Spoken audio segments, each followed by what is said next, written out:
I'm wrapping up this letter that I wrote you. Maybe it's the only way to cut through. I won't lose myself for anybody. I'm not sorry. Yeah. Though it hurts, I only wish you blessings. When intuition talks, you gotta listen. I won't lose myself for anybody. I'm not sorry. Yeah. 'Cause you build me up to break me down. Never respect the love you found. And I had a voice inside the back of my mind. I always knew it deep down. You don't deserve me, babe, I won't lie. Got no more tears to cry. Oh, no looking back this time.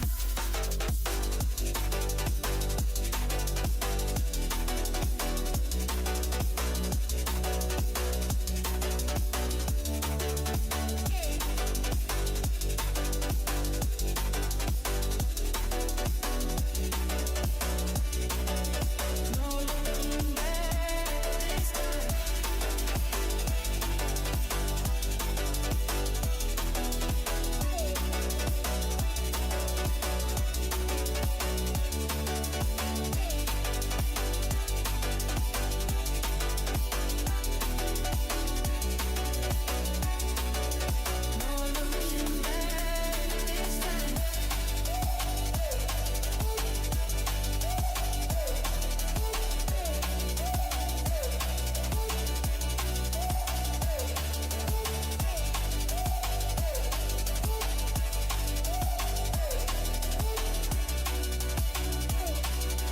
No looking back this time.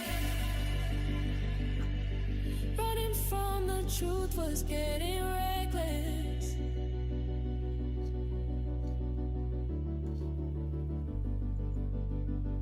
In your arms I never felt protected.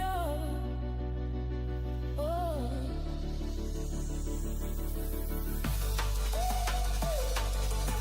'Cause you don't deserve me, babe, I won't lie.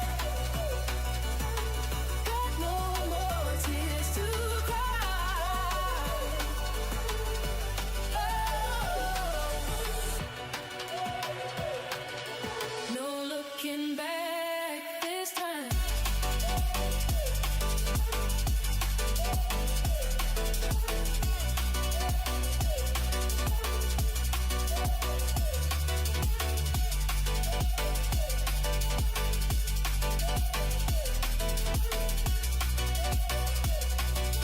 No looking back this time. No looking back this time. No looking back this time. No looking back this time. No looking back this time. Evening. I hope we are all well. I do know about the football scores.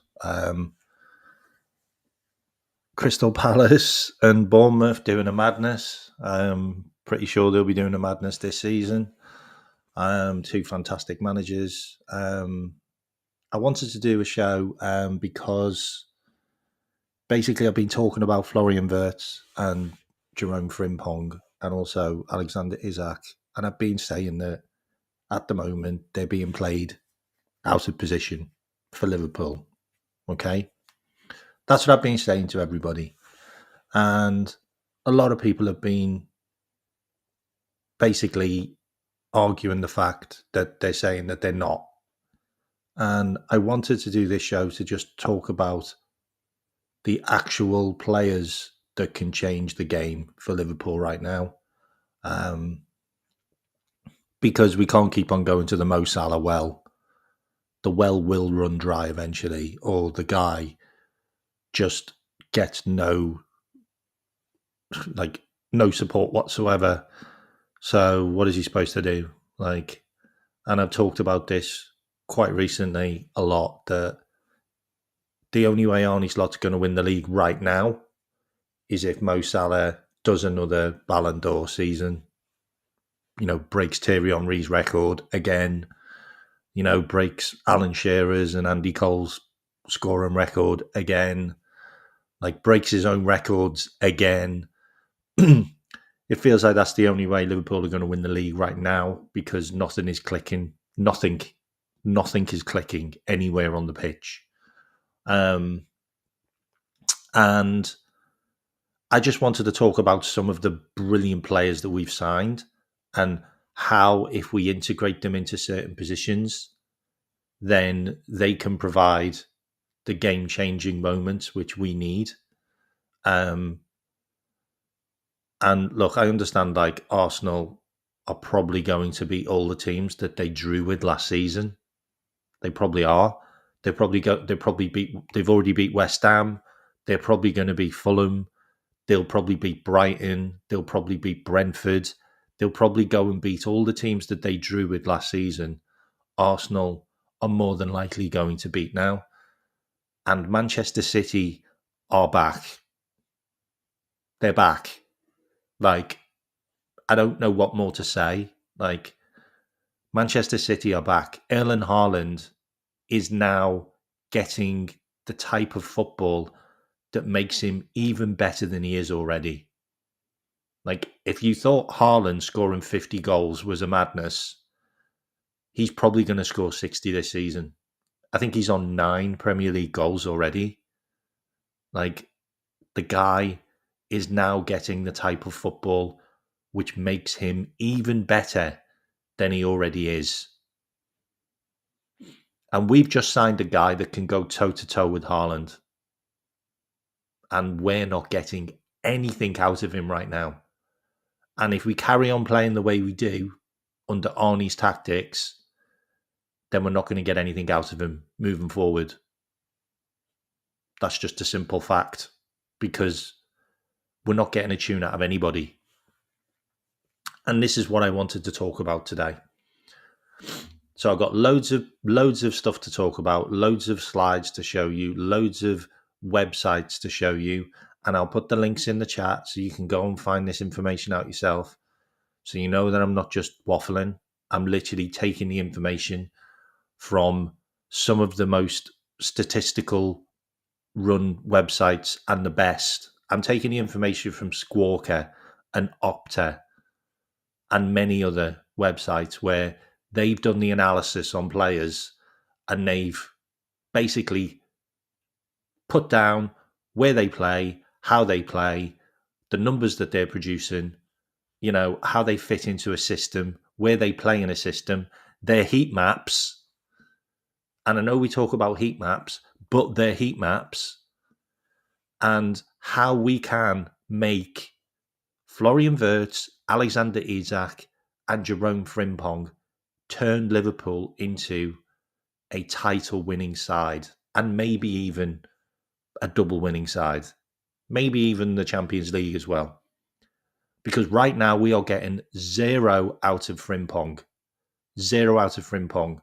We've got nothing out of Isak so far, and it doesn't look like we are.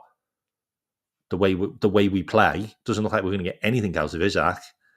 And Florian Wirtz, well, he's like a square peg in a round hole. He's literally in the team, out the team, in the team, out the team. The guy's played 90 minutes once this season. Frimpong's not played 45 minutes in a game, and Alexander Isak hasn't touched the ball more than 10 times in a game. That is an issue. It's a major, major issue.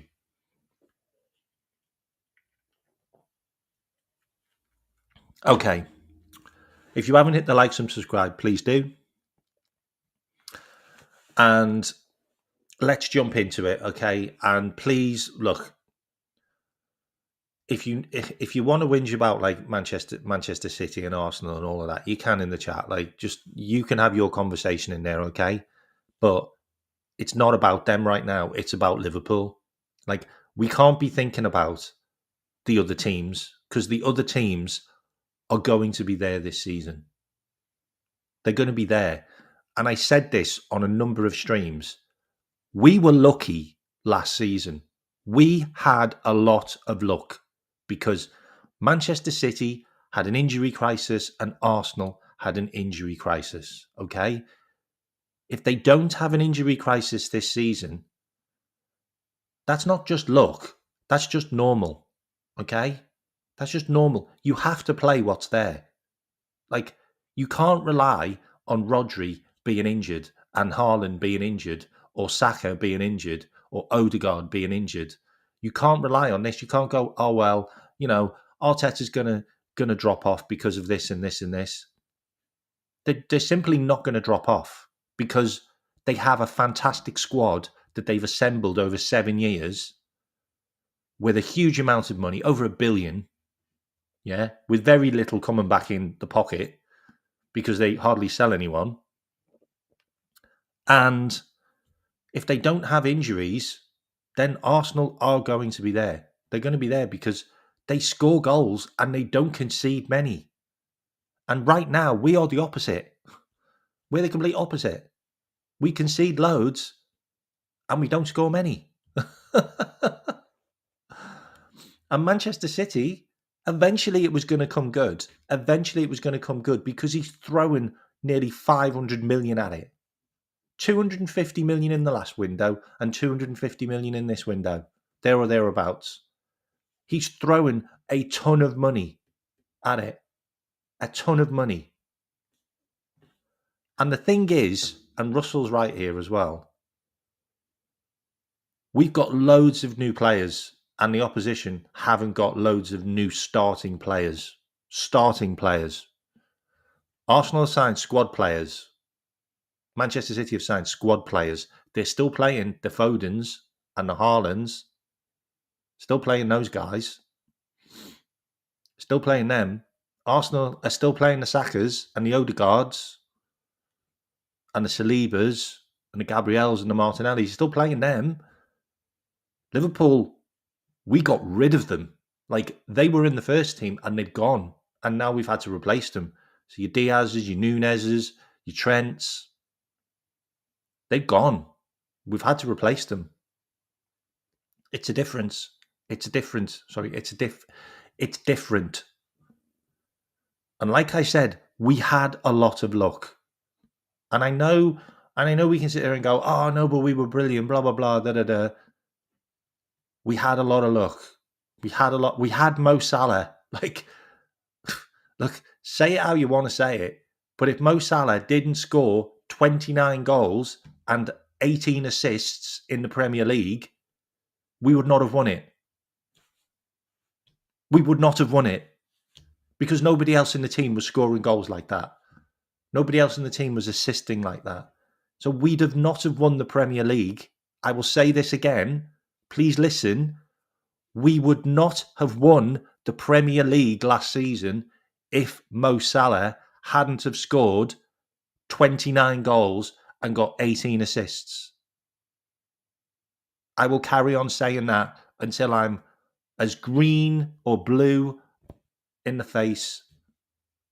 I will carry on saying it. And this season, we cannot expect him to do the same. The guy is not a machine. You can't expect him to score 29 goals and 18 assists again. You can't expect him to do that. So you have to get the best of what you've just paid 450 fucking million quid for. 450 million quid you just spent, mate. You have to get the best out of what you just signed. And I'm going to talk about 3 players that could really help us. And one of them is a right back who we signed as a right back who's not a right back. Okay? So we can talk about Jerome Frimpong first because this guy has had zero opportunity in the Premier League so far under Slot. Zero opportunity. He just hasn't, okay? He's not been given a chance, okay? And I realise he got injured for a bit, but he should have just come back in because Conor Bradley's got, 7 yellow cards in 10 games? 7 yellow cards in 9 games, I think he's got. The guy's a liability. The guy's a red card waiting to happen. Like, any minute, he's a red card waiting to happen. And he's not been great. So we've had to play a central midfielder who really isn't a central midfielder under Slot. He's really a number 10 under Slot. Let's be real. He got played as a number 10 the whole of last season and we won the league. And he had an instrumental part to play in us winning the league in the number 10 position in Dominic Szoboszlai. And now he's being played more as a right back than anywhere else on the pitch, which for me is weird, is very weird, okay? But if you want to continue to play Dominic Szoboszlai in the number 10, in the right back position, then you play Jerome Frimpong as your right winger. If Mo Salah isn't doing anything for you right now, play Jerome Frimpong there. And I will give you some of Jerome Frimpong's numbers because this guy is a game-changing player. He's got so many attributes that we don't possess on the right-hand side right now. So many. Okay? And I'll go into this now. And please hit the like and subscribe. Okay, so Jerome Frimpong. Right. I'm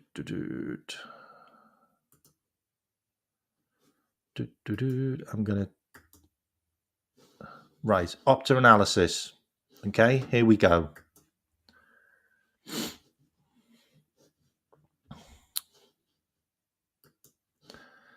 Okay, fewer long passes, more progressive carries. What Liverpool will be getting with Jerome Frimpong. Okay, these are articles that talk about the players that we are signing.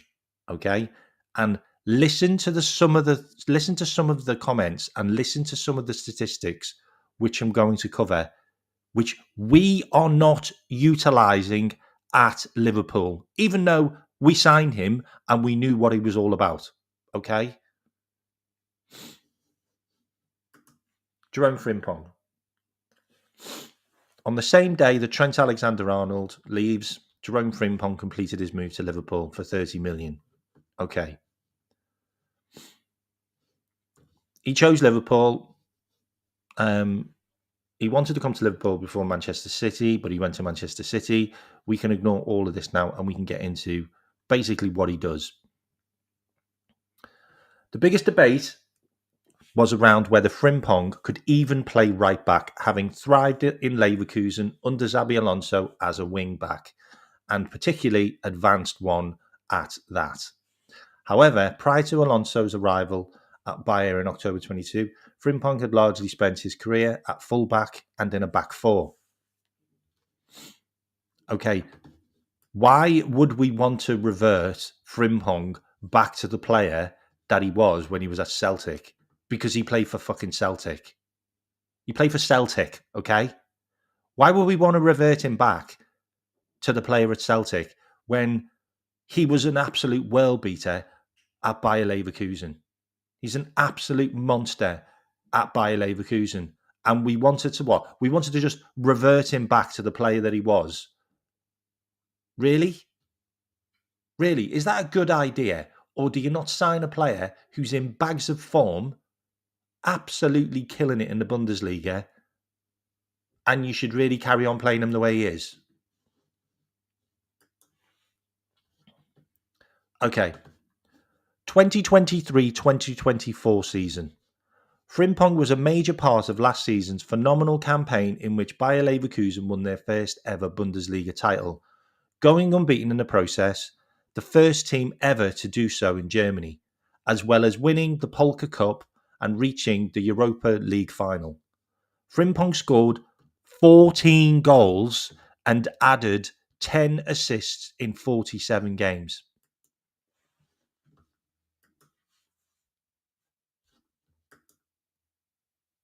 14 goals. 14 goals and 10 assists.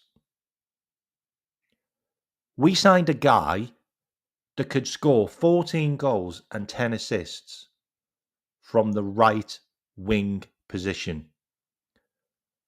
And we are playing him as a defensive right back who inverts into midfield. Does any of that make sense to you? Does any of that actually make any sense to you?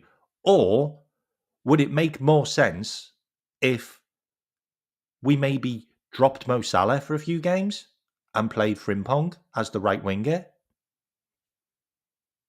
If Mo Salah's not scoring or not providing any assists, then maybe take him out the team for 5 games and play Frimpong there. Or maybe give Mo Salah 40 minutes, 60 minutes in games, and then bring Frimpong on. But play Frimpong as the right winger. Play Frimpong as the right winger. Like, why does that sound so alien? Why is that something that, like, we just haven't done? I'm really struggling to understand why that is something that hasn't been done. The guy scored 14 goals and got 10 assists a season in the Bundesliga. Like, Cody Hakpo scored 9 last season in the Premier League. I think Diaz got 11. Like, Frimpong scored more than them. Like, you don't think he could do a job? Like, you don't think he could do a job? It doesn't matter defensively. Why are we using him defensively? That's what I'm trying to say. Why are we even trying to use him defensively when he's not a defender? He's clearly not a defender. Like, he scored 14 goals and got 10 assists. Like, he had 24 goal involvements. The guy had 24 goal involvements. And we're using him as a defender. Really? Tell me how that's going to work for you. Tell me why you're taking him away from the goal. Why are you moving him further away from the goal when the guy's lethal? The guy's got 14 goals and 10 goal involvements. And 10 assists. And what are you doing with him? Oh yeah, you're playing him next to Canate at the back. Like, who defends? Right now, Zoboslai. Zoboslai goes as the right back. There's your right back, Edward. There's your right back, mate. Your right back, Zoboslai. Your right back, Zoboslai, and then you put Frimpong in front of him. And guess what? Frimpong's bloody fast. Really fast player. And then you ask Frimpong, by the way, mate, can you do a little bit of tracking back? Mo Salah doesn't do the tracking back, but Frimpong will do the tracking back because guess what? He's actually a defender as well. So not only are you getting the attack out of him, but you'll get a bit of defending out of him as well because he's actually a defender as well. So you're getting best out of both worlds. And then you've got the option because you've got the right back as Dominic Szoboszlai, who you seem to think is this incredible playmaker. He's just not, but you seem to think he is. Then you can play Dominic Szoboszlai as your right back, and he can invert into midfield. Because guess what? You've got the fastest guy in the Premier League as your right winger, who can do a bit of backwards running as well. And Szoboszlai is obviously still defensive minded, but he likes to tuck into midfield. What I'm talking about today is I'm talking about how Arne Slot's system can get the best out of these 3 players. I'm not talking about a system I want to use. I'm talking about what we currently have. Because if he's not going to change, then we need to find a way how to make the players that we have work in what he has. And at the moment, it's not. At the moment, the right back is the issue. The right back is a major issue at Liverpool, and the right wing is a major issue at Liverpool. It is, and the left wing's an issue, and so is the centre forward. So I'm just giving you some of the details that have been spoken about someone that we signed. Okay? So let me continue. So that season, 24 goal involvements in 47 games. With Alexander-Arnold departing the Premier League, champions Conor Bradley is expected to be given more opportunities. But with the Northern Ireland international missing a lot of games through injury, it would have been a risk to add another. Now, this is the other conversation.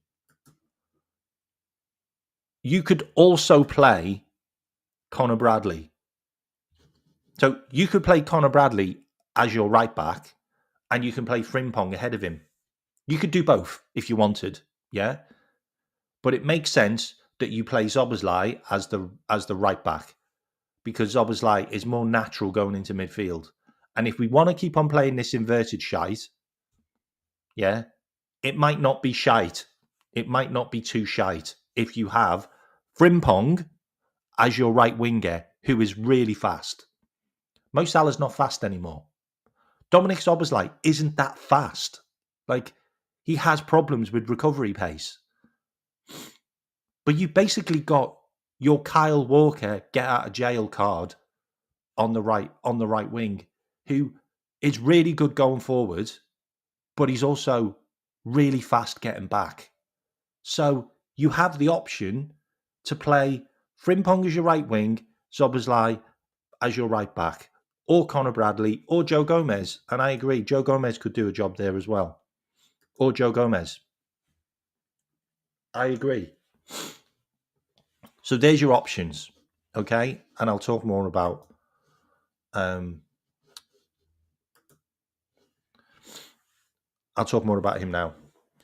Arguably, the most eye-catching thing about his movement, he sprints a lot. According to Bundesliga data, Frimpong made the second most sprints in the German top flight, with only RB Leipzig's Baku with 1,031, making more than his 1,021. 1,021 sprints. Frimpong is also fast. He's clocked as the 7th highest top speed in German top flight, at 36 kilometers an hour. He's faster than Alphonso Davies. By comparison, only 7 players in the Premier League registered a higher speed this season. The fastest for Liverpool was 35 kilometers. So Frimpong is our fastest player, okay? It is okay. He is. He's our fastest player. Kwanzaa, 35 kilometers. Frimpong can do 36, 37, okay? Now, Frimpong doesn't possess long passing, and you can see that there. And this is the other thing I want to talk about. Why the fuck are we playing Frimpong as a right back when he can't do anything that Trent does? Like, he can't pass the ball. Look, he doesn't do long passes. He's not a long pass merchant. Trent is a long pass merchant. Conor Bradley doesn't do long passing. Szoboszlai can pass the ball long. He can pass the ball long.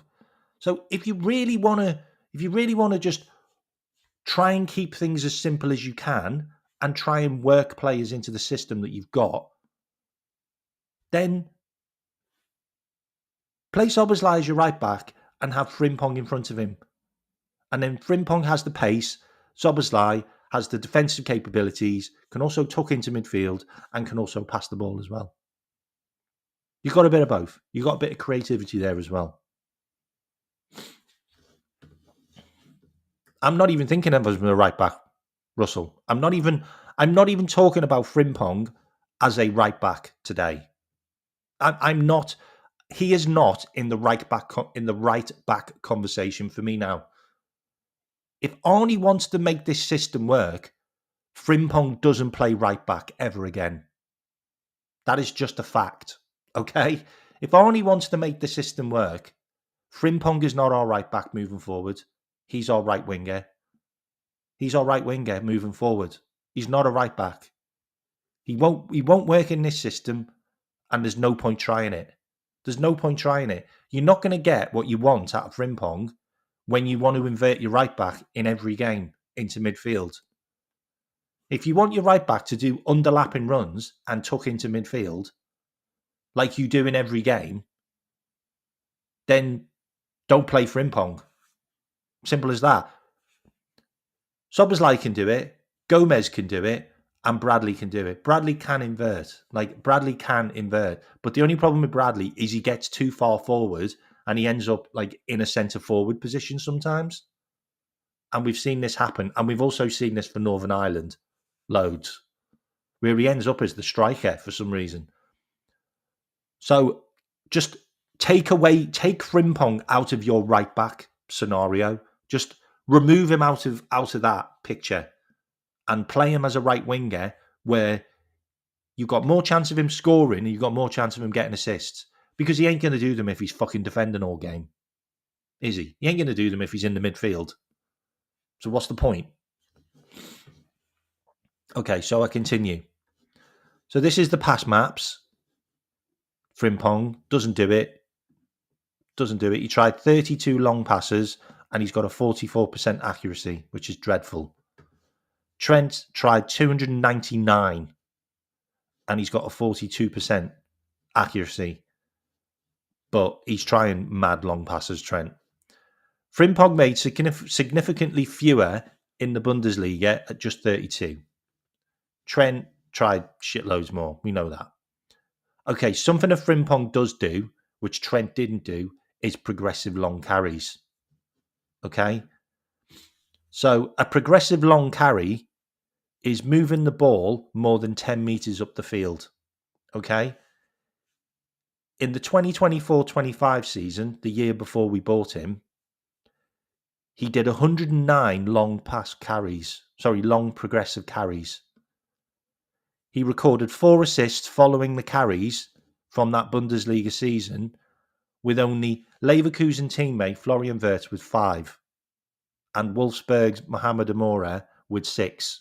So after a long progressive carry, he provided 4 assists from that. When Frimpong played right back in 2021-2022, his average carries were even higher, from 334 carries.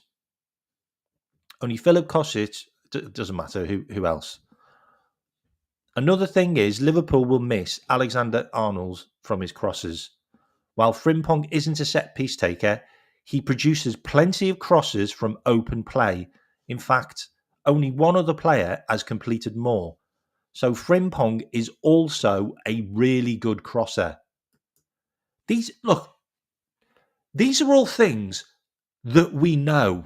Like, Arnie Slot and his scouting department know about these things. Like, this isn't suddenly like, what? Frimpong can cross the ball? Like, something we've been absolutely dreadful at this season is crossing the ball. Well, you've got a really good crosser of the ball there, but guess what? You don't use him. You don't use him because you don't even play him. So you've got a guy who's actually better at crossing than Trent. He's actually better at crossing than Trent. And he goes to the byline further. Put him as a right winger. Like, why are we doing stuff with players that don't suit? They don't suit where we're playing them. Like, if you want to get the best out of your players, play them to their strengths.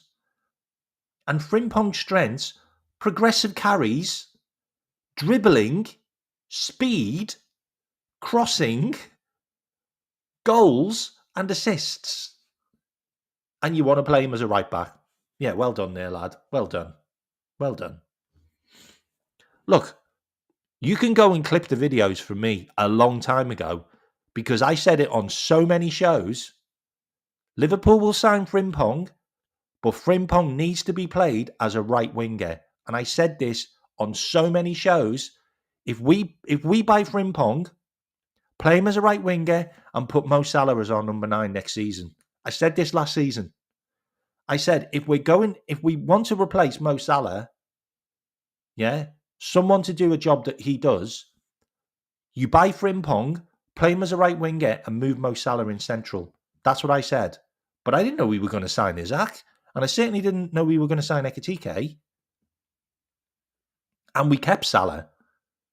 But I was like, the simple fact is, if we're still keeping the players, put Mo Salah in the middle. Put him as a number 9. Or put him as a false 9, where he can float in between the hot zone. But you have to put Frimpong next to him.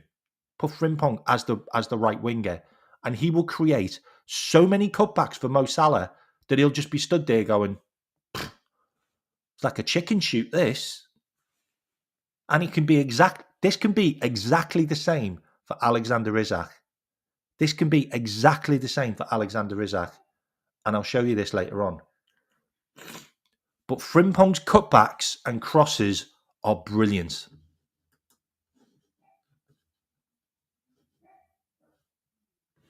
Okay. Frimpong can expect far more touches in an orthodox right-back role this season.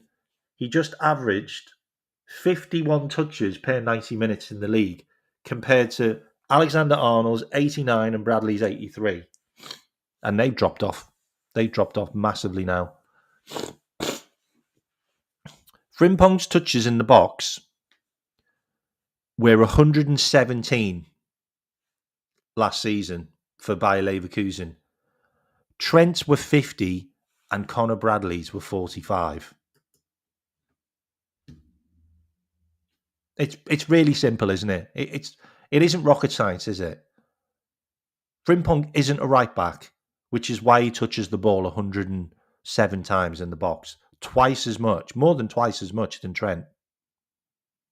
So why are you buying him to reduce the number of touches he gets in the box when the guy scored 14 goals and got 10 assists? Like, why would you do that? Why would you do that? Exactly. Also, Frimpong is brilliant at winning possession high up. With 120 possessions won, with quite a lot of them in the attacking third, there's no point talking about tackles and there's no point talking about aerials, because if you're going to play him as a right winger, we don't need any of that. I'm not interested in it. I mean, if you do want to talk about aerials, then he wins. He's won 57% of his aerials, and Trent's won 18%. So if you want to talk about that, then maybe you can, but there's just no point. Like, and he hardly gets dribbled past either.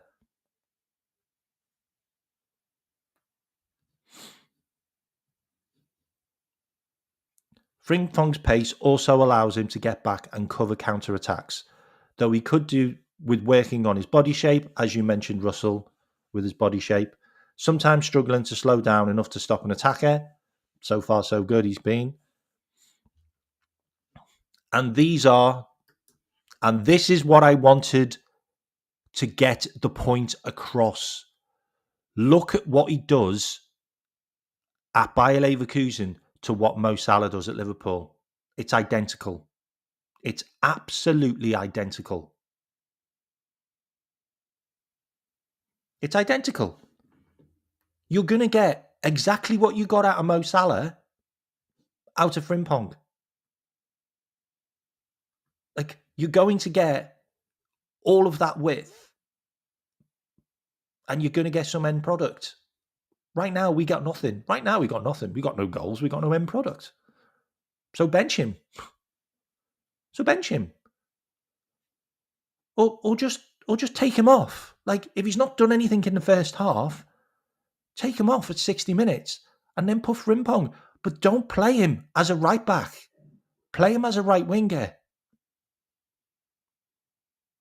This is the heat map for Frimpong. Like I don't know what player you've all thought we signed, because I have no idea who slot 40 signed. Because do you see anything about Frimpong that looks like a right back or an inverted right back to you? Because I don't. And I'm sat there thinking, like, what are we actually fucking doing? Like, who is this guy who's running our club right now, management-wise? Like, what are his tactics? Like, the heat map for Frimpong is not a right back. It's not a right back. It never has been. Like, he's not an inverted right back because he's never fucking done it, because he's never stepped on the pitch where he plays that role. And he's not a right back because he's not in the right back position at all. He's a right winger. We signed a really good right winger who's got some defensive capabilities. That's it. That's it. End of. End of. Yeah, I've still got a cold. Edward. Like, I can't shake it. I genuinely can't shake that cold. I talked about Mateta, mate. I said Mateta would be a perfect replacement for Nunes. I talked about it. But, mate, we got Isaac. Like, I'm not saying anything bad about this guy yet. Like, the guy's barely had any time on the pitch. Like, no one's ever passed the ball to him yet. We got Isaac. Isaac is an absolute baller. Like, he just is. I'll talk about Isaac in a bit. But this is why Frimpong plays instead of Mo Salah for me now. Give him 5 games. Give him 5 games and then judge him. You can judge him after 5 games and go, you know what? It's not working as him being a right winger. But we haven't even played the guy. We haven't even played the guy to see whether he's any good. But right now, the guy who's there is dog shit. I'm sorry. Right now, the guy who's there is dog shit. Mo Salah's been dog shit this season. I'm sorry. Absolutely love the guy, but sorry, mate, but you bench now. You bench for a couple of games. And McAllister, you bench for a couple of games. Like, Curtis Jones needs a run in now. Needs a run out. Curtis Jones in midfield with Gravenberch and Dominic Szoboszlai as right back. You can play Dominic Szoboszlai as right back if you've got Jerome Frimpong there, because you've got recovery pace. But you can't play Dominic Szoboszlai as right back and Mo Salah. It's suicide. It's absolute suicide. You can't. The only way you can play Dominic Szoboszlai in that Liverpool team with Mo Salah on the pitch and your right side not looking like a car crash is if you play Dominic Szoboszlai as the 10. Because he covers for Mo. And then your right back has to be Bradley or Gomez. We need to just understand that the guy we signed is not a right back. And it's weird because when we signed him, Arnie Slot said, when Mo goes to AFCON, Frimpong's his right winger. So why the fuck are you playing Frimpong as your right back, mate? Make that make sense to me. Because as far as I'm concerned, you signed Jerome Frimpong as Mo Salah's backup and potentially his replacement in the future. That's it. Yeah, but Mo Salah scored 2 goals against like Zamunda FC or whatever they're called. Wakanda, I don't know. Like Mo Salah scored a bag full of goals against a bag full of shit. Sorry, but like the African teams are crap. They're just crap. I'm sorry. like international tournaments, you can shove them up your arse unless you're playing some decent teams. Anyway, I'm not going to play the clips, but you can go and watch them because he's just brilliant going forward. And it's really interesting because he scored, I know it was a fluke, but he scored a goal against Crystal Palace on his debut. And he was really good attacking. And guess what? Pretty sure he played quite wide as a right winger in that game.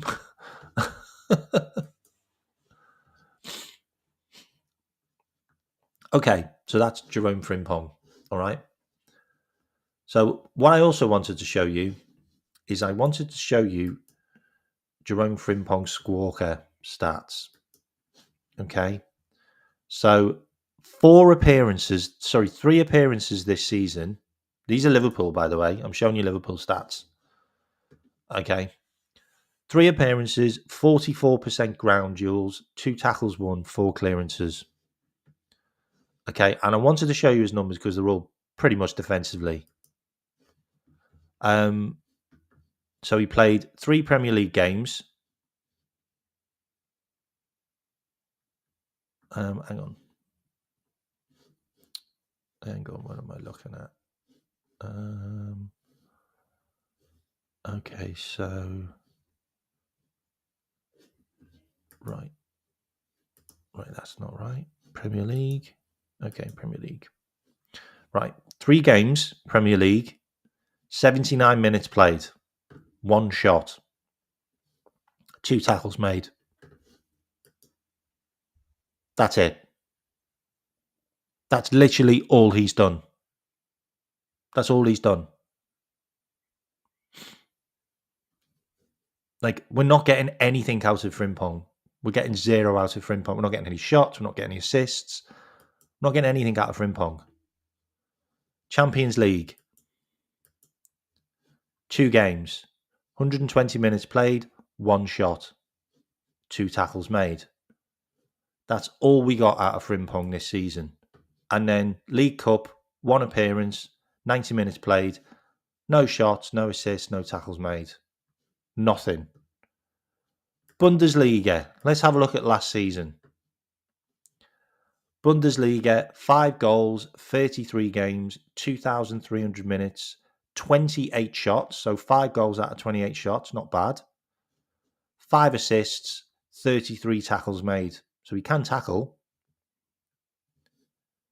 Let's have a look at 2023-2024 Bundesliga. 9 goals, 31 games, 2,200 minutes, 42 shots, 7 assists, 26 tackles made. 2022-2023, Bundesliga, 8 goals, 34 appearances, 2,700 minutes, 32 shots, 7 assists. Are we seeing something that we're not going to see at Liverpool if we carry on playing him as a right back? Am I getting through to people? Like, are people starting to, like, maybe the penny's dropping with Frimpong? That maybe we're just not playing the guy in the right position. Maybe that's the problem. So we'll have a look at all teams.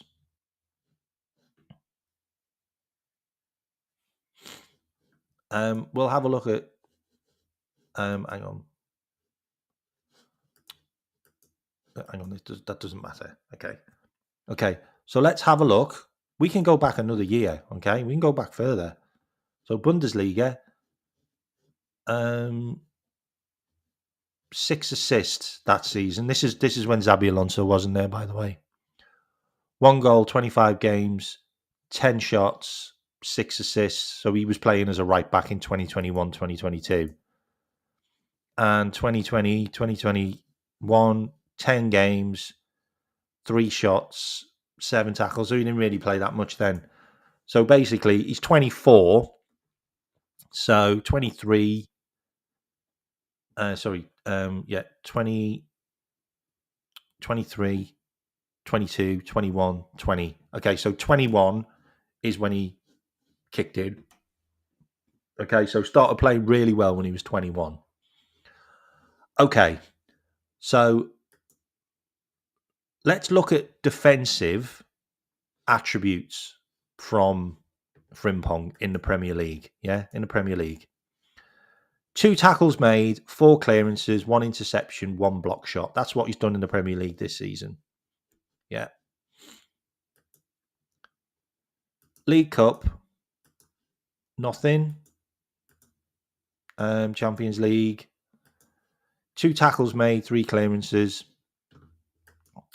Bundesliga, 33 tackles, 19 clearances, 8 interceptions, 6 block shots. Okay. What I'm trying to get at is he still does quite a bit of defensive stuff, but he just isn't a defender. Okay? So if you want the best out of both worlds, play him as a right winger and he will do a bit of defensive work. Okay? So you just say to him, look, Frimpong, I want you to go and do your business, mate. Go and do what you do at Bayer Leverkusen. I want you in the same areas. I want you providing those cutbacks. I want you putting those brilliant crosses in. I want you ripping players. I want you getting in the box, having chances, scoring goals, creating assists. I want you causing havoc. However, I also want you to do a little bit of track and back. Can you do that? Yes, boss. Great. Dominic Szoboszlai, you can carry on doing what you do. You can be a defensive right back and then bring the ball into midfield and open up the play in midfield if you want. Or you can stay right-sided as a right back and cover the runners.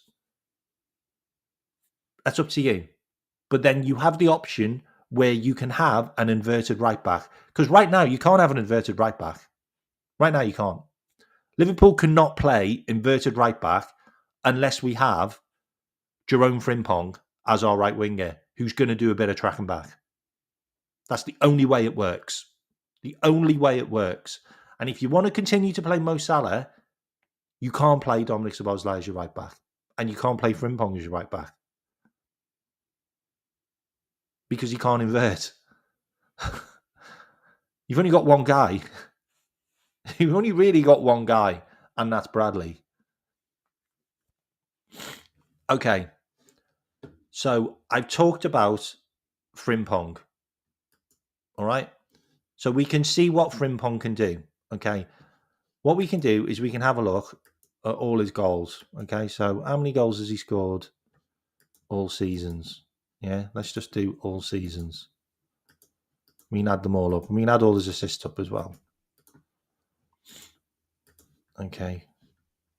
Okay. So 231 games, 30 goals, 186 shots, and 39 assists.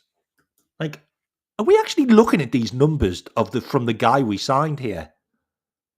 Like 239 games, 30 goals, and 39 assists from Frimpong. They are really good numbers. Like, they are really good numbers. I'm sorry. He's a 24-year-old. Like, we've already got great numbers from him already. Remember, he's not a striker. And he's not a midfielder. Like, he's not a midfielder and he's not a striker. He's a right winger who can play right back as well, who can play right wing back.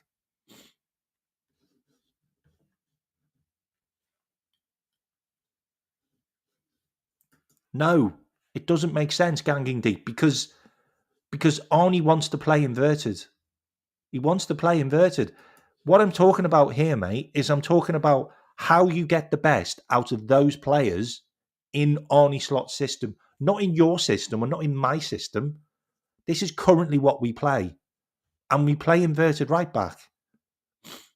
So he can't play. He can't play inverted right back. He's no good. He's no good. Like, he's never done it before.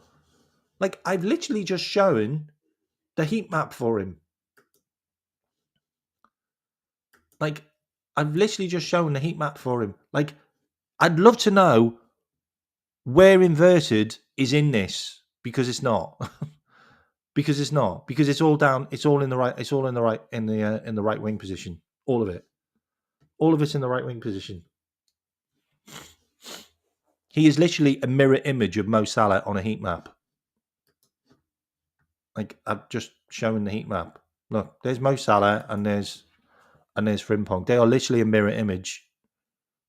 Mo gets in the box a bit more, but of course he does. He's a striker. So you play Frimpong, and I'm not being funny. Mo's been dog shit this season, so Mo should really sit this out. Mo should start benching a bit, and if not benching, then he comes off.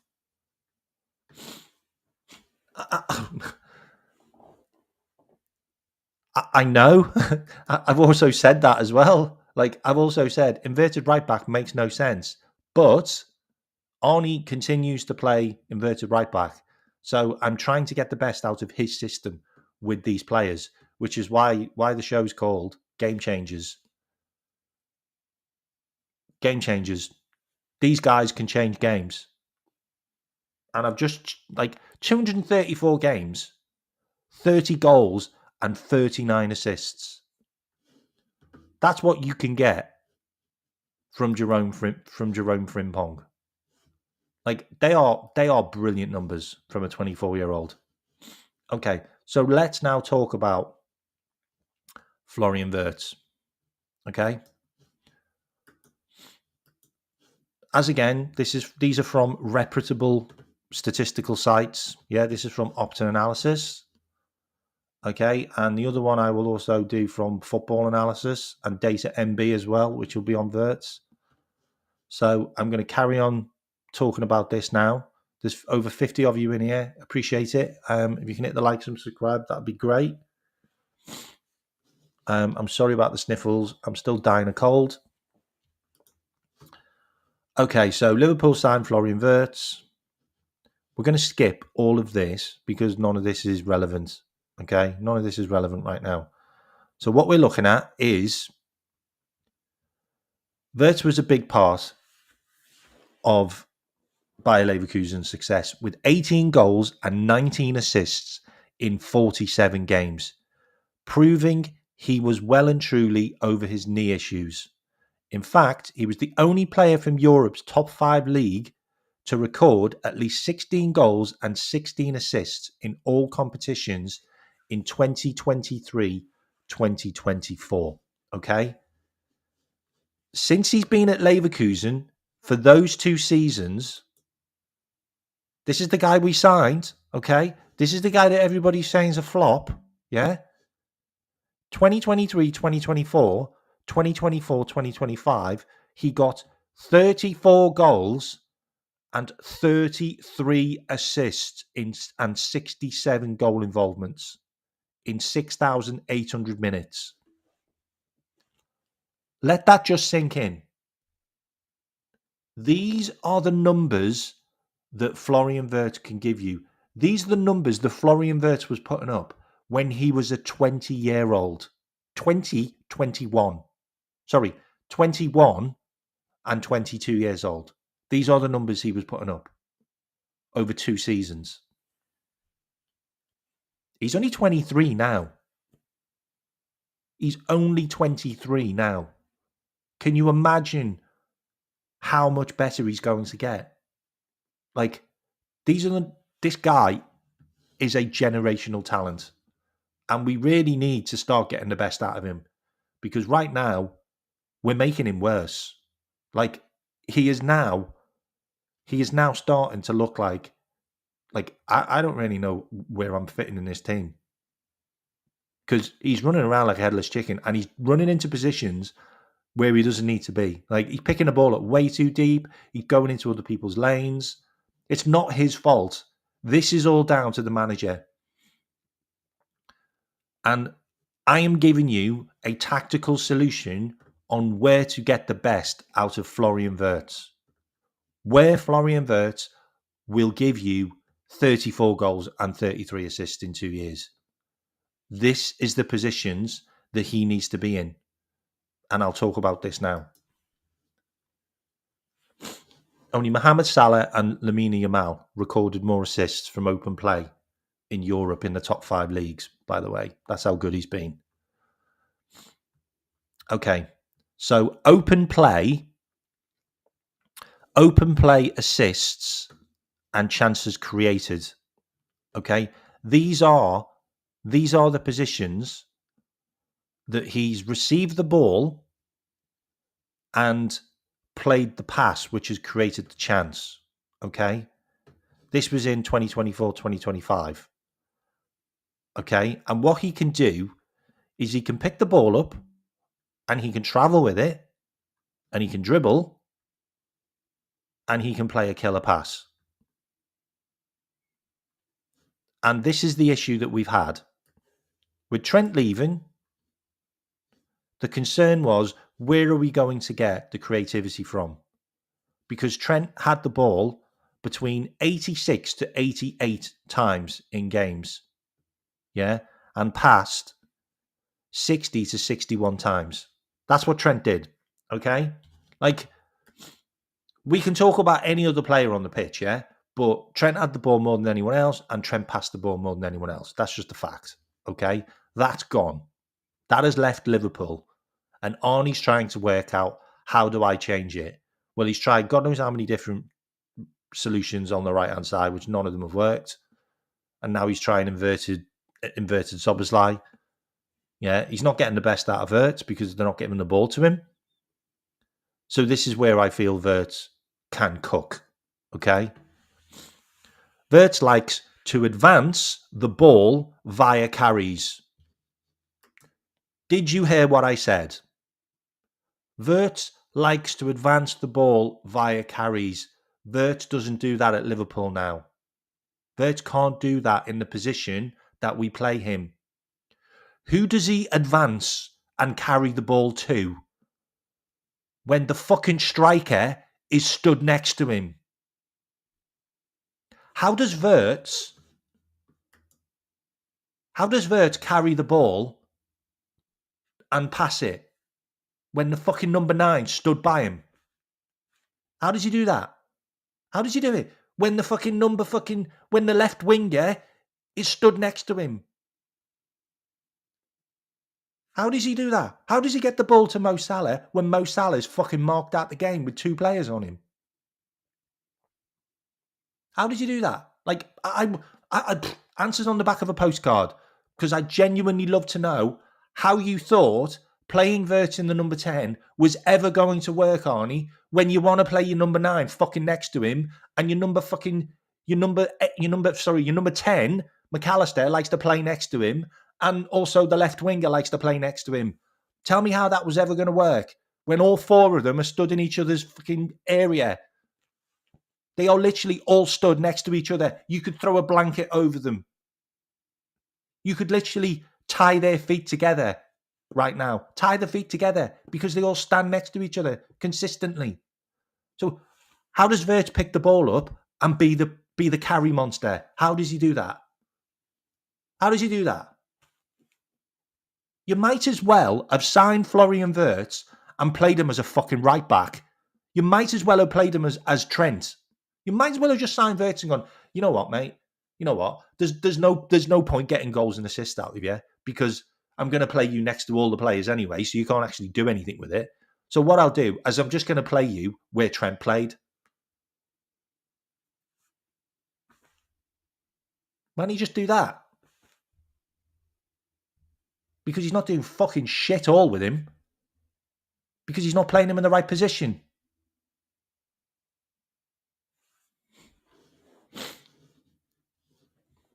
He can promise him the number 10, but that's just a number. It doesn't mean he has to play there. And you'll see now in the Bayer Leverkusen numbers and the heat map that he played in a number 10, but he didn't play as a number 10. And we need to get this out of our heads.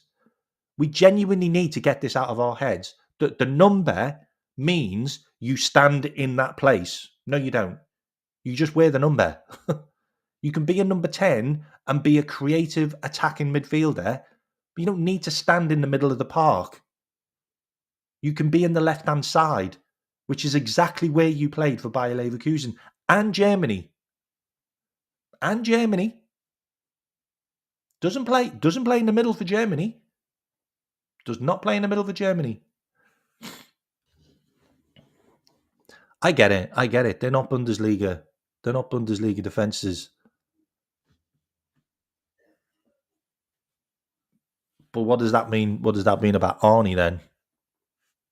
So what are we saying about Arnie then? Because we're not playing in the Eredivisie, so why are we doing Eredivisie tactics? All I'm trying to do is show you the numbers and the articles from reputable statistical outlets that show you exactly where these players cooked.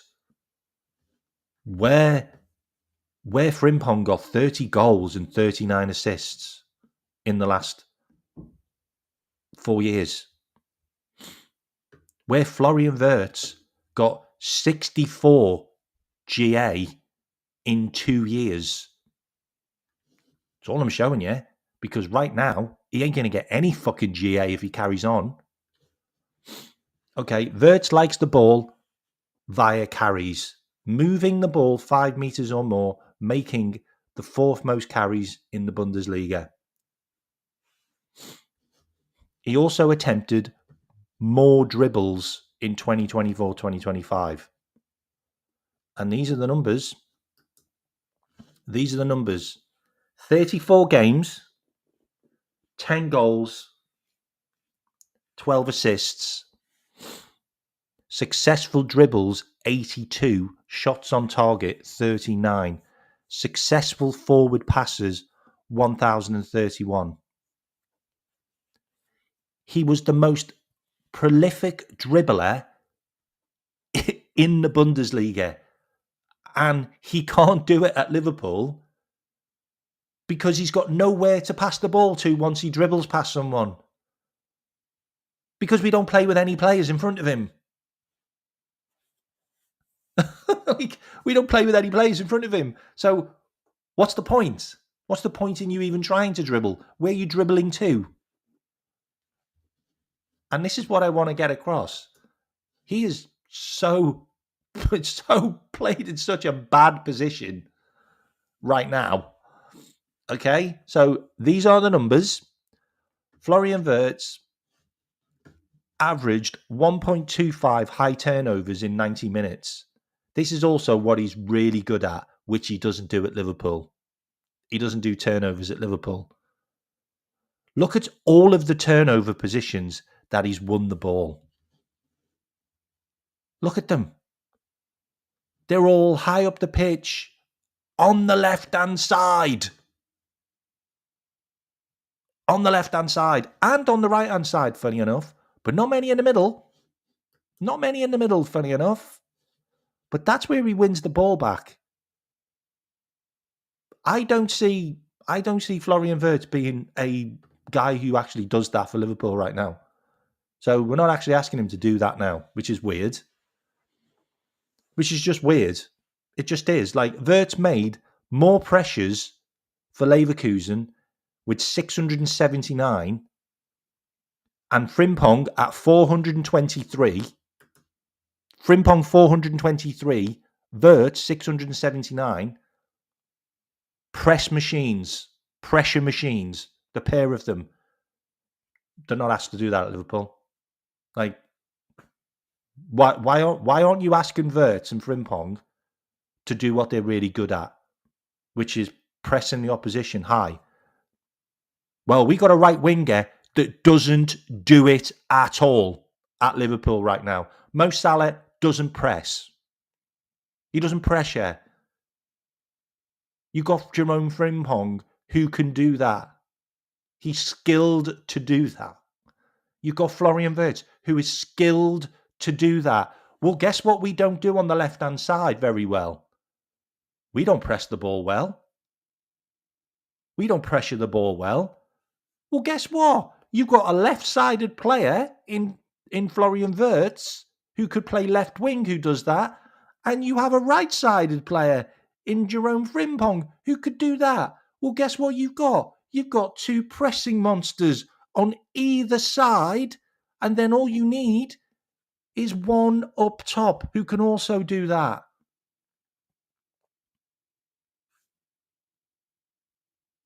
Well, you got Ekitike. He can press. Can Isaac press? Isaac can press. And I'll give you Isaac's pressing numbers. He can press the ball pretty well, by the way. But if he's got a left-sided guy that can do it and a right-sided guy that can do it, because the numbers here show that they are the best in the Bundesliga. Florian Wirtz and Jerome Frimpong are the best in the Bundesliga at pressing the opposition. We don't even ask them to do it at Liverpool. Like, and this is what this show's about. This show is about showing you how good the players are that we signed and how bad we are right now at getting the best out of them, because we don't ask them to do what they're good at. We don't ask Frimpong to cross the ball. We don't ask him to cross the ball. We don't ask him to try and score. We don't ask him to try and get assists because we're not even playing him as a right winger. And Florian Wirtz is one of the best dribblers, one of the best progressive carriers. The guy's got 64 GA in 2 seasons. Right now, he's on 8-0. 8 Premier League games, nothing.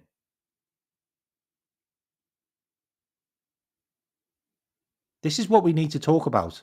This is what this show's about. This show's about me showing you where these guys can fit into Liverpool's system that Arnie's determined to play, and I'm going along with it right now, and where we can get the best out of them. Because right now, our attack doesn't do any fucking pressing, and we know that. We've seen it. It's an absolute bag of shit. Well, guess what? Florian Wirtz can press because he was the best in the Bundesliga, and so can Frimpong. Well, fuck me. You got a left winger there, and you got a right winger. Why don't you fucking play them? Why don't you play them? You spent 130 million on them. Play them.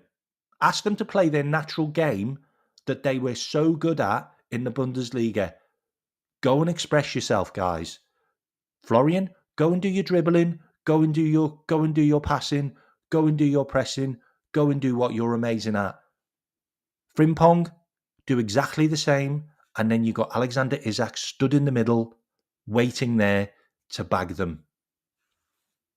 It's not rocket science. Our front three, we've just signed them all. We've just signed them.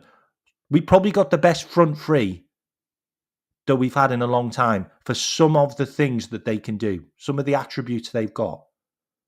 But the future, I'm sorry, but the future is Florian Wirtz, Alexander Isak, and Jerome Frimpong. That's the future.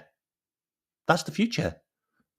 Because I don't see anyone else on the right-hand side. I see a guy that's 33 years old, and we're going to send him to the well again. We're going to go to the well again. We're going to go to the well again and ask for more Mo. We need more Mo. Come on, we need more Mo. You're 33. Come on, we need more from you. Mo can win us big games. Mo can win us big games, 100%. But Mo can't play every single game again. It's just not working. It's just not working. And it's not going to work in an Arnie slot system. It just isn't. It just isn't. Okay, so I continue. Oh, this one's wild. Florian Wirtz versus Kevin De Bruyne. Oh yes, we signed the new Kevin De Bruyne. We signed the new Kevin De Bruyne, but are we playing him anywhere like Kevin De Bruyne plays? No. Guess where Kevin De Bruyne played? On the right wing. That's where Kevin De Bruyne played, on the right wing. He didn't play behind the striker. That wasn't where Kevin De Bruyne played. He played wider on the right wing, and he cut inside. That's exactly what Florian Wirtz can do from the left side. From the left side, cut inside. Or go wide. I don't care. You can do both, mate. You can do both. Progressive carries, passes into the penalty box, chances created, expected goals, shots, touches in the opposition box. Florian Wirtz is better at progressive carries, expected goals, touches in the opposition box, and possession won in the final third than Kevin De Bruyne. 2024, 2025.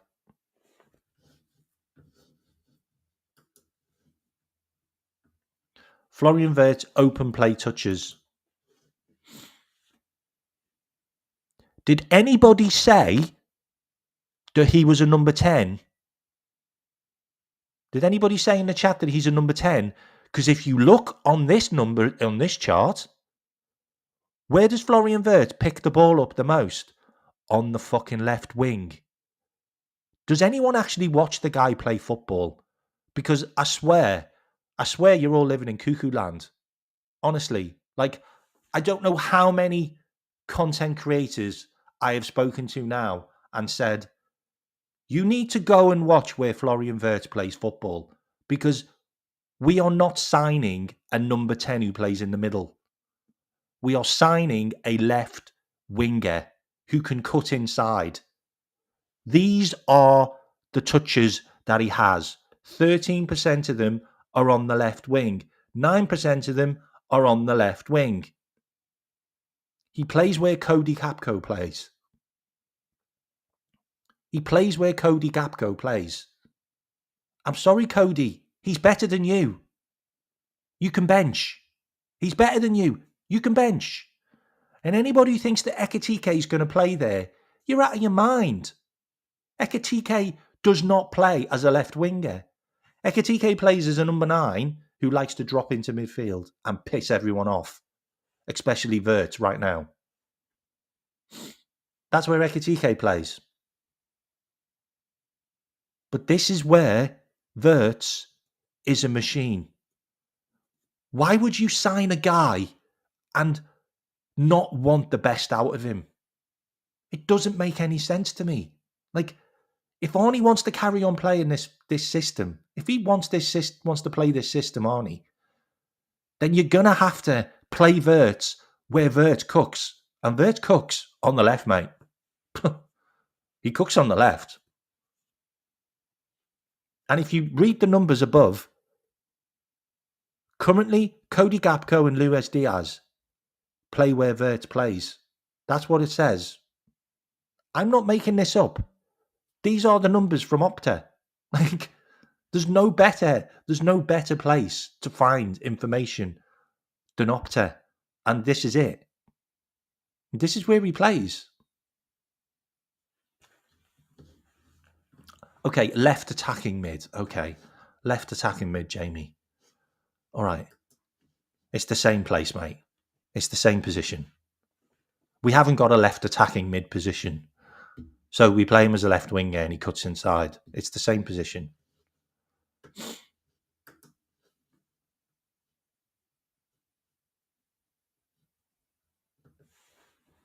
And this also says, Wirtz is not an orthodox number 9.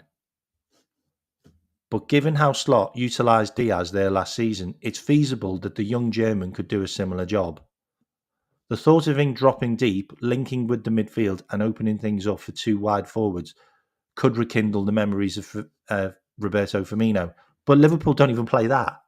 Like, we don't even play that system. So that wouldn't even work. Despite that, given the money reportedly paid for him, you would think that his likeliest role would be as a 10, even though Szoboszlai performed admirably last season, providing energy high up the pitch and improving his goal output after just 5 involvements. 3 goals, 2 assists in 33 Premier League games in the first season after moving from RB Leipzig. Szoboszlai managed 12 last season, and he did play higher up. Wirtz would be a greater goal threat, registering 43 goal involvements, 21 goals and 23 assists in 63 Bundesliga games across the last 2 seasons. But that's not to say Szoboszlai would be shunted out of the team. Wirtz would also be more involved in his role at Leverkusen than Szoboszlai was at Liverpool, with 86 touches per 90. And this is another thing. Wirtz doesn't even touch the ball 60 times a game. He doesn't even touch the ball 60 times a game. And I know, Jamie, but I'm trying to put players in Slot's positions, mate. I'm not trying to change the tactics. I'm trying to get the best out of the players that we currently have in Slot's system, because right now it's dog shit. That's what I'm doing. And playing Wirtz on the left-hand side is the solution. And playing Frimpong on the right-hand side is the solution. And playing Alexander Isak up front is the solution. This is just me, okay? But I'm giving you all of the information from Opta. And this is another thing. Wirtz doesn't touch the ball enough. He doesn't touch the ball enough. He touched the ball 86 times per game, which is the same as Trent, really. But we don't even get the ball to Wirtz enough. because we keep on playing the ball through the middle, and it's not gonna work. Doesn't work.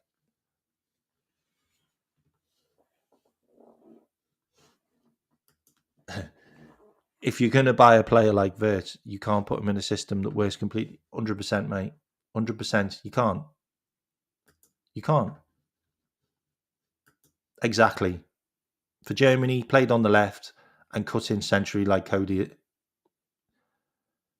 He got man of the match in that game, by the way, Edward. Did you know that? Like, I just wanted to say that. He got man of the match. He got an 8.7. He didn't even score or assist, but he actually got man of the match in that game. And he also cooked in the other game as well. And the game before that, he scored a free kick. So even though he's been shit for Liverpool, he's been good for his international team because he's been playing in his natural position that he's comfortable with. It's funny that. It's funny that, isn't it? Don't you find that funny? You find that funny as well because, like, that's also Kirkez played well for Hungary. Funny that because he's being played as the player that he was at Bournemouth. Okay, so that's my 2 cents on the Vert thing, but I also wanted to show you the analysis on Vert here. So this is also from Opta, but this is a different. So this is the omnipresence in its purest form. So this is the heat map of Wirtz at Bayer Leverkusen. I don't see a huge amount of touching the ball in the middle of the park, if I'm completely honest. So why the fuck did we sign him to play him there? Like, can we be real here?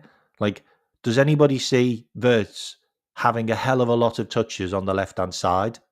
Because I do. I really do see him having a hell of a lot of touches on the left-hand side and the right-hand side, but not a huge amount in the middle. Because this is what Wirtz does. This is what he does. And this is what makes him different. He attempted 328 dribbles, 49% dribble ratio. Right now, we don't have a left winger that can actually dribble. We don't. Like, we all thought Diaz was a good dribbler. Yeah, he's gone. Cody can't dribble. Like, we don't have a talented player that can dribble the ball in the Liverpool team, full stop, playing football. We don't. Okay? We don't. Frimpong can dribble, but we don't play him. Vert can dribble, but he can't dribble because who's he dribbling past? Because he's got no one to pass the ball to because everybody's next to him. But he's got a 49% ratio at dribbling the ball. Like, play him in a position where he can go past players and get to the byline, or go past players and get to the box. Like, at least put him in a position where he can get into the box. Like, and his numbers are brilliant. His numbers are sensational. And technically, he's not lazy off the ball either, with 47 recoveries in that area. And look at the area where he recovers the ball a lot. All on the left-hand side. Of his 12 assists last season, most came from vertical passes into space or directly into the box. The kind of player who breaks defensive lines with a single pass, consistently creating scoring chances. Wirtz is the only player in the German league to record double digits in both goals and assists consecutive seasons. Only Mo Salah's done that. Funny that. I genuinely believe Wirtz was an Edwards signing. Like, I said this straight. I said this right away. As soon as we signed him, for me, he was an opportunistic signing that there's no way Liverpool thought they were going to get. But the opportunity came along and you're like, you have to. Like, you have to. He's generational. Like, you're never going to get another player like it. And You have to make it work. Like, the future is building a team around Wirtz. Like, I don't like this is what I can't understand. Like, I genuinely can't understand. Like, we have to build our team around Wirtz and Isaac. We have to build our team around these two guys because those two guys alone can provide enough goals and assists to win you a league and a Champions League alone. Like, 20 goals plus off Isaac, 15 goals from Wirtz. Those goals alone can win you a league. And then you've got the likes of Mo Salah there for a couple more years, maybe, who can also provide 20. You have to build a team around those two. You can't be building a team around Mo Salah. You can't. Like, there's just no point. I don't understand why we're still doing this. Like, he's not going to be at the club for the next couple of years. He's not. Like, the future is Wirtz and Isaac. Make those two guys work. And right now, you're not even playing them together. Like, right now, you're not even playing Isaac with Wirtz. like, you're playing Ekitike with Wirtz, and then you take them off, and then you put Isaac on. Or you're playing Cody there all the time. Like, the future's them. Like, for me, the future's Wirtz. Like, the whole Pep Guardiola fucking machine that just went on and on and on and won 4 Premier Leagues back to back was based around Kevin De Bruyne. It was based around Kevin De Bruyne. Like, Kevin De Bruyne worked, everybody else fucking ate. Everyone else ate. Kevin De Bruyne made everyone eat. Like, the amount of goals Kevin De Bruyne scored that were winners and assists. We have our own Kevin De Bruyne. And right now, Xabi Alonso's looking at him going, I might go and put a cheeky bid in for him next season because Arne Slot clearly doesn't know what to fucking do with him.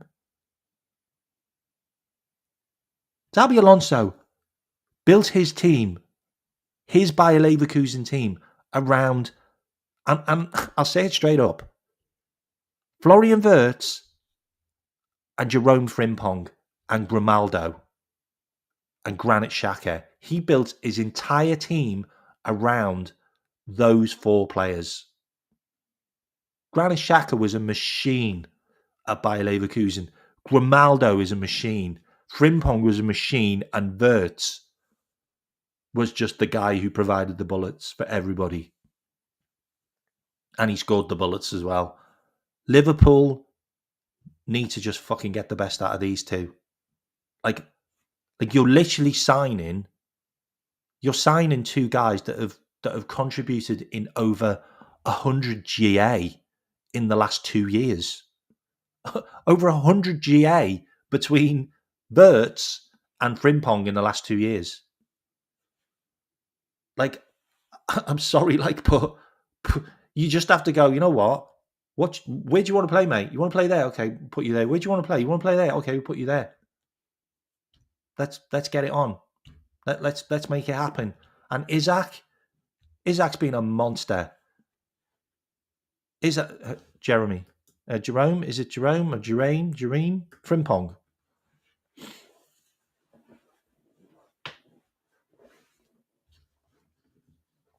And exactly, Pep Guardiola wanted Wirtz.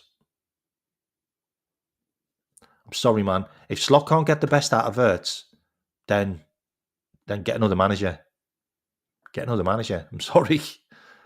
Get a manager who can. Because you can't waste this. You can't waste Wirtz and Isaac. You can't waste Wirtz and Isaac. You can't. You build the fucking team around them. You spend 200 million plus on them.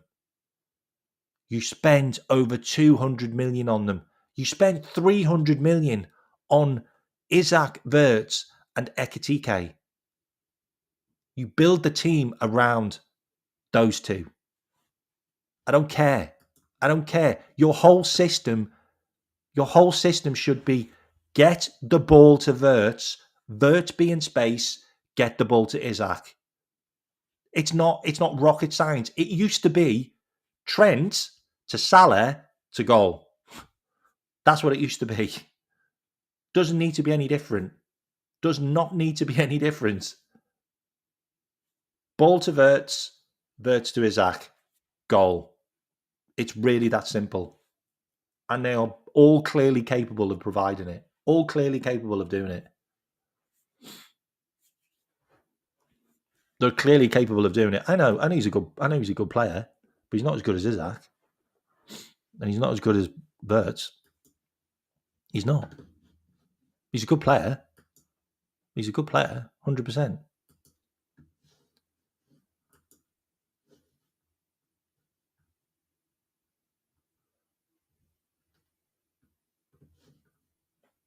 So the numbers also.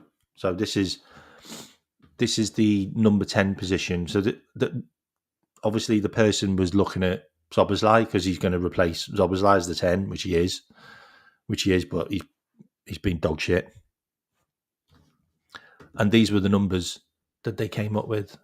Can I make myself smaller? No, I can't. Hang on. Let me make this bigger. So as you can see, his assists are more, his passes are more, his attacking actions are more, his carries are more, his dribbles are more, his GA and his XG are more as well. Like just all round, just a better player than Szoboszlai. Szoboszlai is a great player, by the way, but Wirtz is a different animal. Like, and these are the numbers as well right now. So I'm going to give you his numbers for Liverpool right now because we need to look at this. We need to see that our manager's just not getting the best out of him at all. Premier League, 7 games, 486 minutes. He's only finished 1 game, by the way. 5 shots. Like seriously, like we need to have a conversation about that just in itself. 5 shots in 7 games. Wirtz has had 5 shots for Liverpool in 7 games. That's fucking dreadful. I'm sorry. It's absolutely dreadful. Like Ryan Gravenberch has had more shots than Wirtz this season. Like, it makes me. It genuinely makes me angry. 8 tackles, no assists, no goals, nothing. Absolutely dreadful. And let's just have a look at last season in the Bundesliga.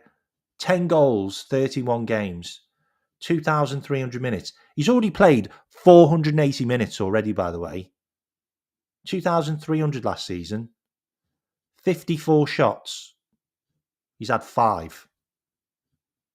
4 penalties, 12 assists, 32 tackles. Okay, so he's doing more tackles.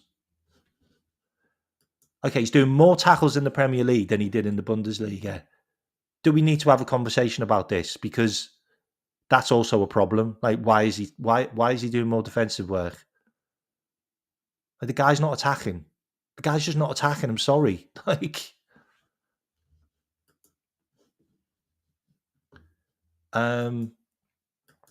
Champions League, 2 games, 164 minutes, 1 shot, 1 tackle.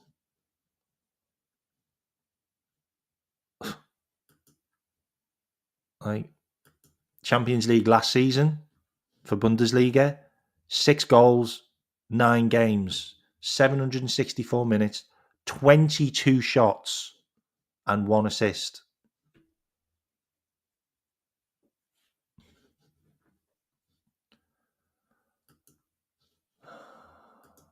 Passing. Let's have a look at his passing.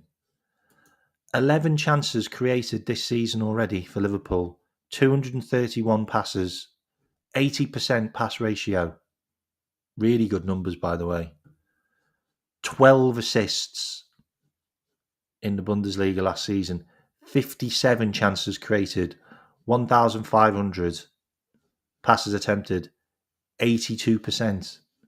So his passing was better last season, and he created 57 chances. 11 he's created this season.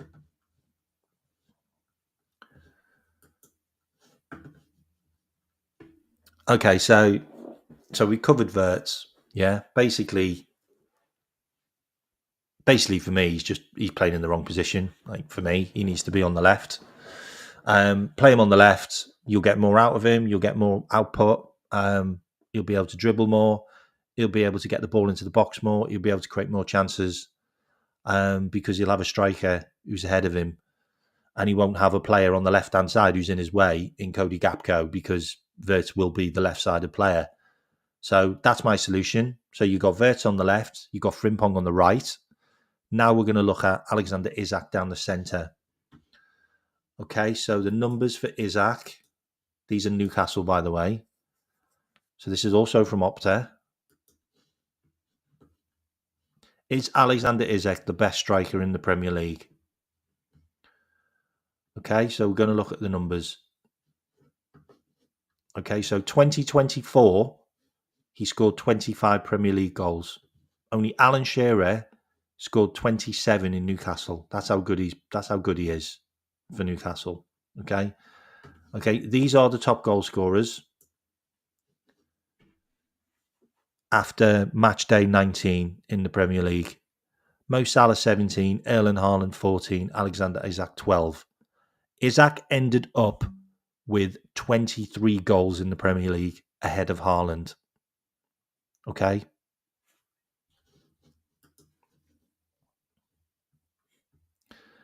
These are Isak's 12 goals in that stint, all in the box. Most of them in the penalty area, like literally right in the penalty area. Which is why I'm saying, why the fuck's he playing outside of the fucking penalty box? Like, make that make any sense? Because I genuinely have no idea why we keep on playing him further away from goal. So he needs to play as the number 9 because he's deadly. 12 goals, 10 xG, 53 shots, 1,381 minutes. Okay, all his goals came right in the box where he needs to be.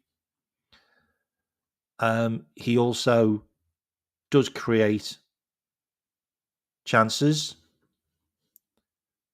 As you can see, the majority of his chances that he's created, he's received the pass and made the run. So he's put the ball into the box quite a lot. He put the ball in areas in the box quite a lot, but he's basically in the box or around it, like just on the outside most of the time to receive passes and create chances. Isak also wins the ball in the final third. Not much. He's not really that type of guy. But the attacking sequence involvements, he is in a league of his own. So you've got 47 shots and 30 chances created. He's on 93 ahead of Anthony Gordon. But he obviously has more shots than Anthony Gordon. And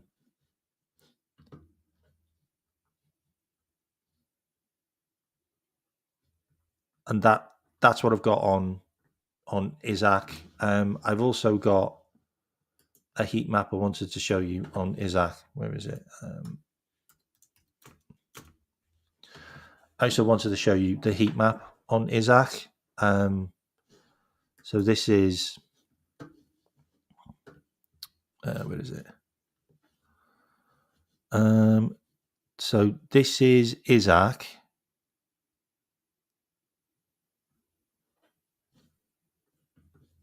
Where is it?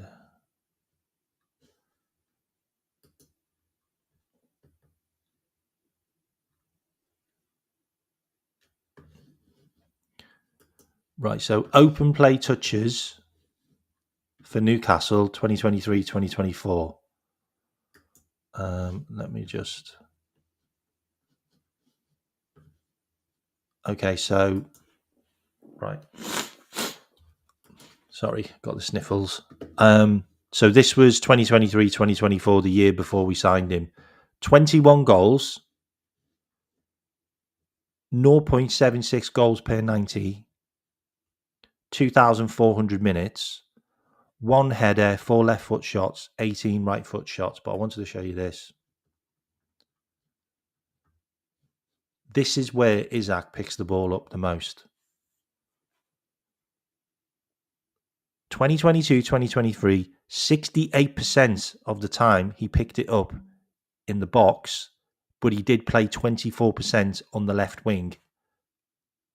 Isaac is not that guy. Like, do not try and make him into this other guy, because the best season he had was last season, and he had the ball 94% of the time in the box. So why are we trying to play him outside of the box for Liverpool? Like, it didn't work last season, Arnie. Like, you had a shit year from Núñez and Jota. It was a shit year from those two forwards because they never got in the box enough. Luis Diaz played really well on the left-hand side. Like, he wasn't amazing as the number 9. He just wasn't. You didn't get a tune at your number 9 last season, full stop. Because you're trying to make them do things where they're not going to be potent. You've now bought a guy that spent 94% of the time in the box.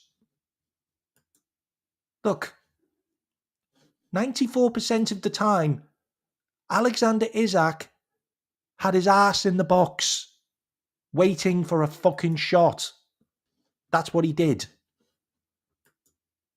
And that's why he ended up as the second best forward last year in the Premier League with 21 goals.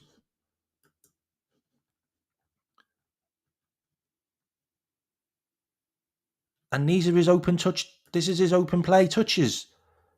38.3%. He touches the ball in the box. 30% he touches the ball just outside the box. So he's literally making his way in.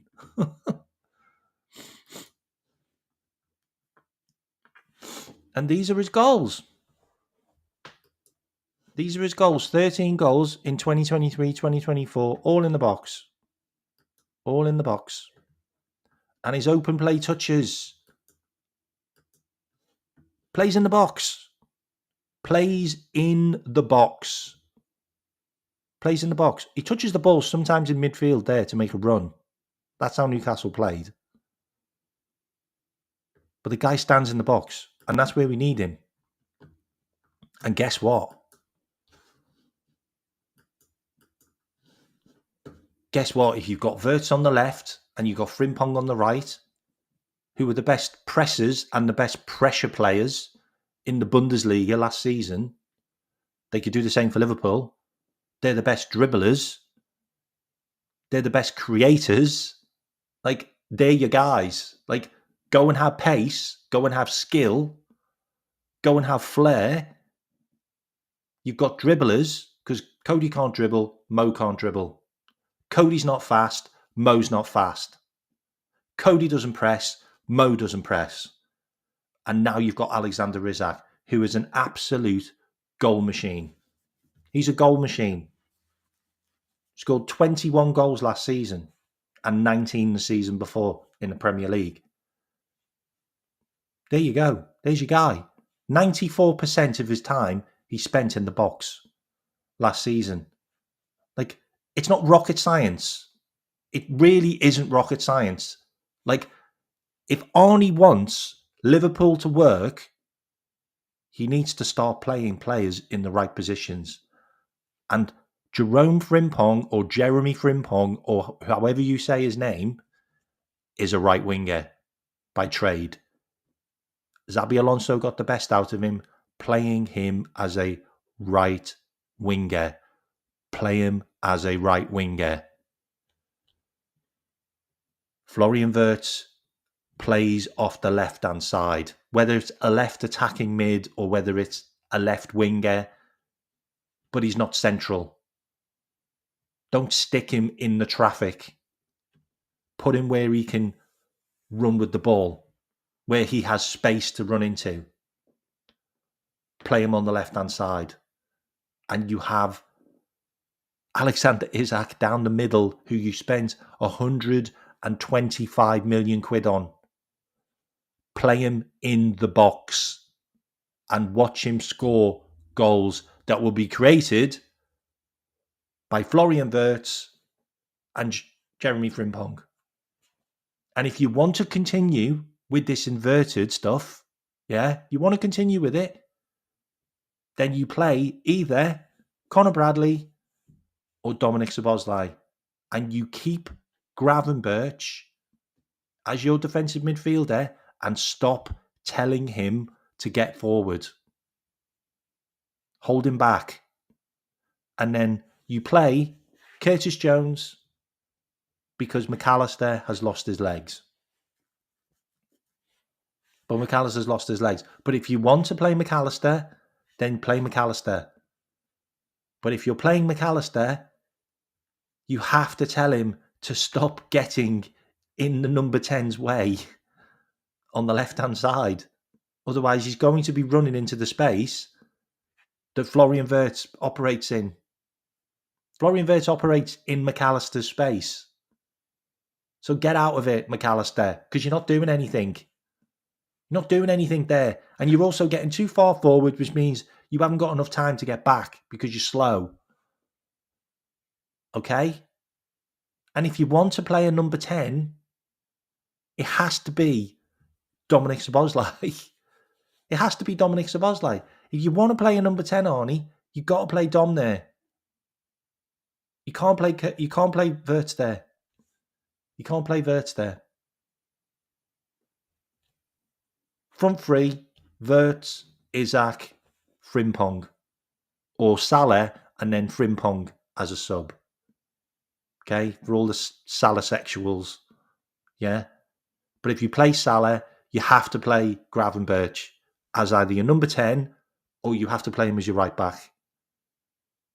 You can't have Frimpong as a right back. That's gone for me. That's just gone. So your back four for me. Kirkez, who's been good this season. He's been good. Like, we haven't had any wingers that have had great games against Kirkez. We haven't. No wingers have had good games against Kirkez. So we need to just stop this nonsense of Kirkez is a liability. Kirkez is this. Kirkez can't play inverted. He can't. But Arnie started to play him so he can get up and down.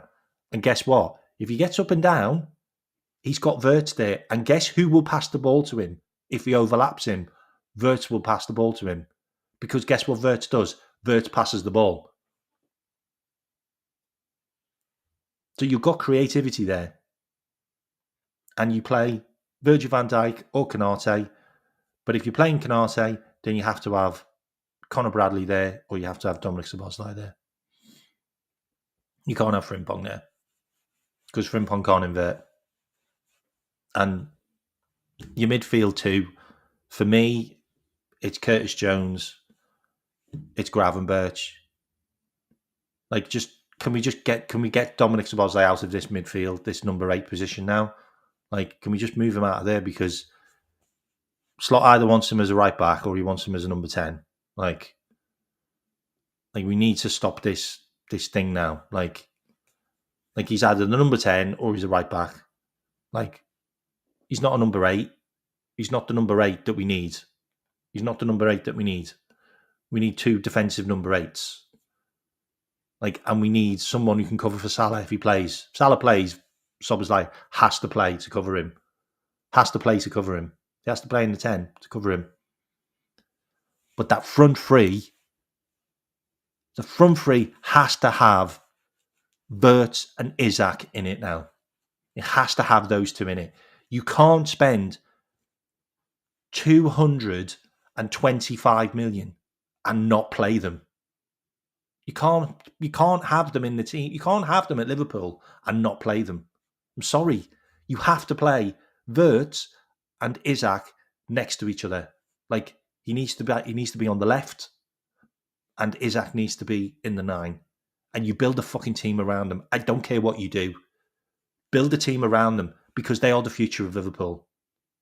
Do whatever you can to provide for those 2. Everything goes to Wirtz and everything goes to Isak. Like, that has to happen now. It has to happen. I think it was eventually going to be like this. I think it was eventually going to be like this. I think it's his last season at Liverpool. Like, I genuinely do. I think it's his last season. And then he goes to Saudi. But they can't. You can't have that much talent all up front at once. I'm starting to see it. Like, you either build a team around those two, or you just carry on doing the normal shit and just give the ball to Salah. Like, how's that even going to work?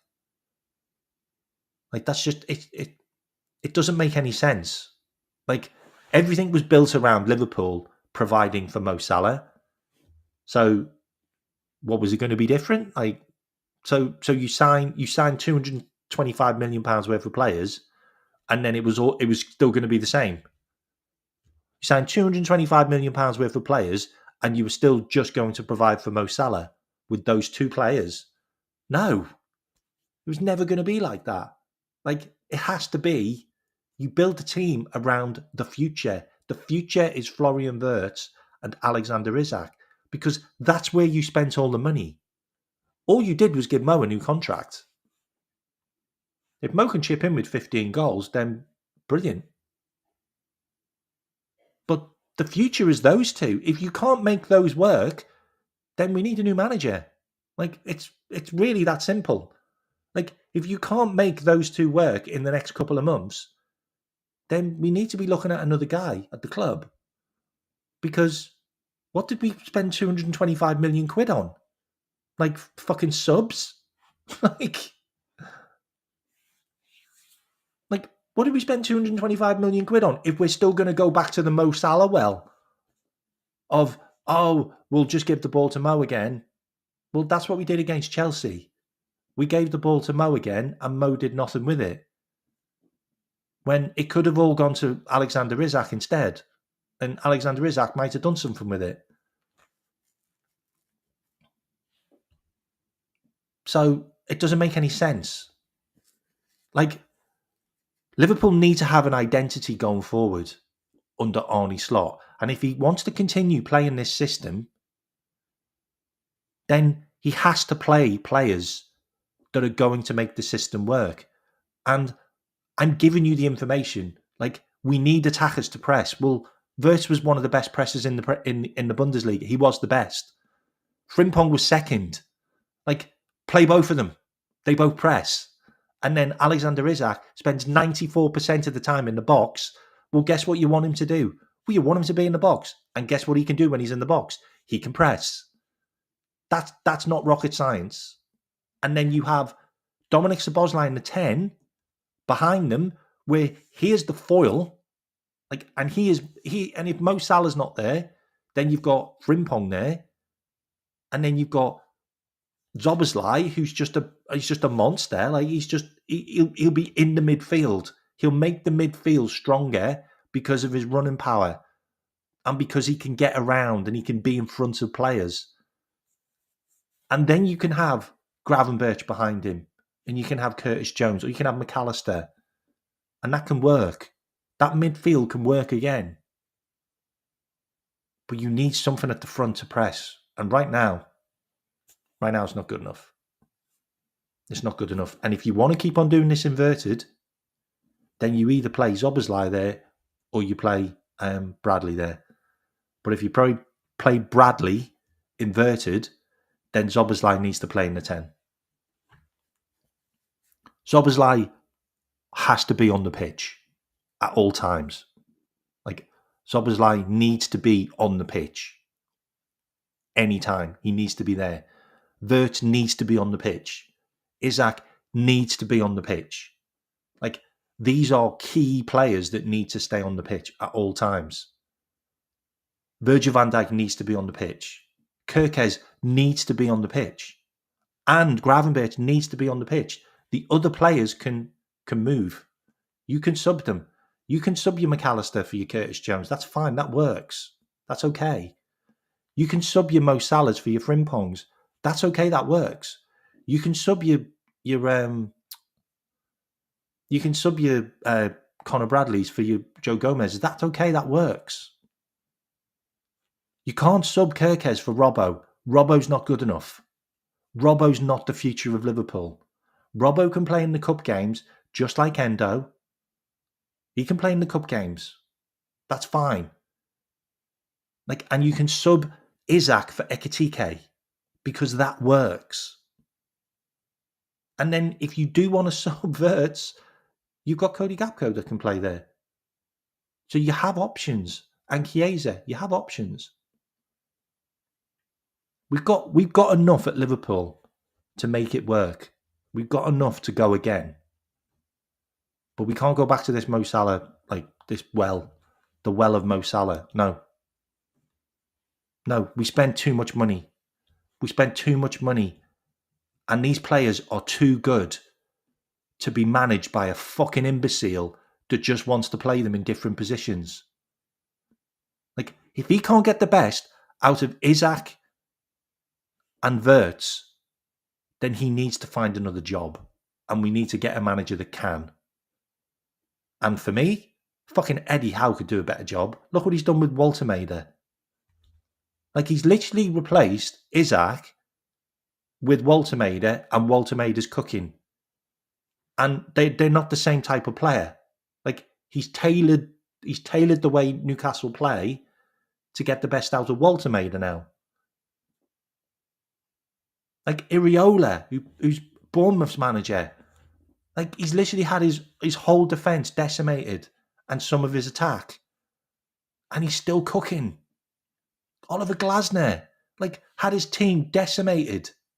Like, Elise, Eze, he's still cooking. Like, these guys know how to get the best out of players in the best positions. Arnie needs to do this with this team. And what I've covered today will get the best out of those players and will help Liverpool. It will.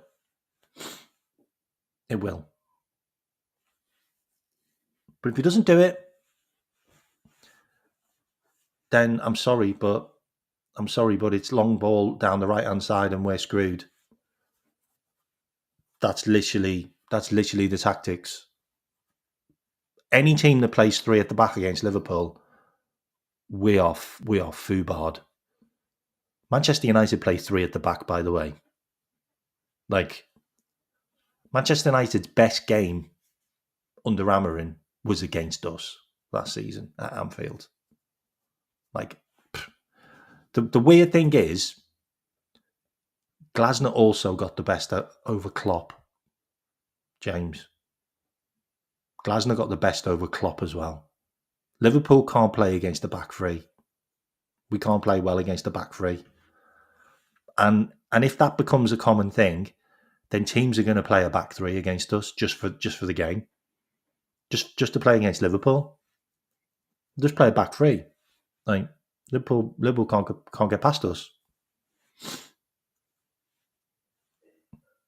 That's all they have to do. Every team that plays a back three, we are shit. We've been shit.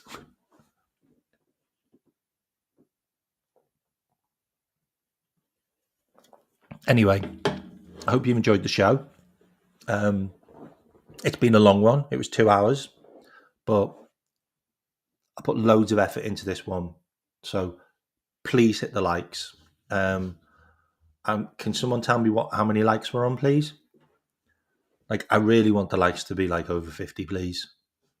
Like, and if you're not a subscriber, can you please subscribe? No, I'm not saying Eddie Howe. I'm not saying get Eddie Howe. I'm just saying, for example, managers that have managed to get the best out of the players that they've signed, that are different players to what they currently had. And Eddie Howe's getting the best out of Walter Maida. Glasner's got the best out of Crystal Palace after he's lost loads of players, and Iriola's done the same. I'm not saying go and get Eddie Howe. I'm not. I want Eddie Howe to be the England manager. If you haven't subscribed and you're in here now, please subscribe. I'm 10 subscribers away. from 1900, and I've been stuck on this forever. Like, I've literally been stuck on 1900 for so long. On I'm 4 subscribers away. Can I please have 4 subscribers? There's 60 of you in here. I don't ask for much. I don't ask for much, honestly. If you haven't subscribed, please hit the subscribe button now. Like, can I get that to 1900 now, please? Come on, we can do a live count now. There must be 4 of you that haven't subscribed. There must be 4 of you that haven't subscribed. Come on. Can we do this live?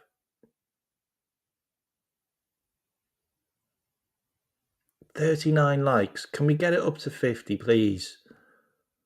What is going on, man? Like, I put so much effort into today's show as well. Like, I did loads and loads of analysis on it. Oh, come on. 4. I need 4. That's all. 4. I've been stuck under 1,900 for so long. Like, it's like there's an invisible force field that's stopping it. Come on, there must be 4 of you here that haven't subscribed. Can you check if you're subscribers now, please? Just quickly look to see whether you're subscribers on it, on the little bottom bit. Yeah, on the little bottom bit on it.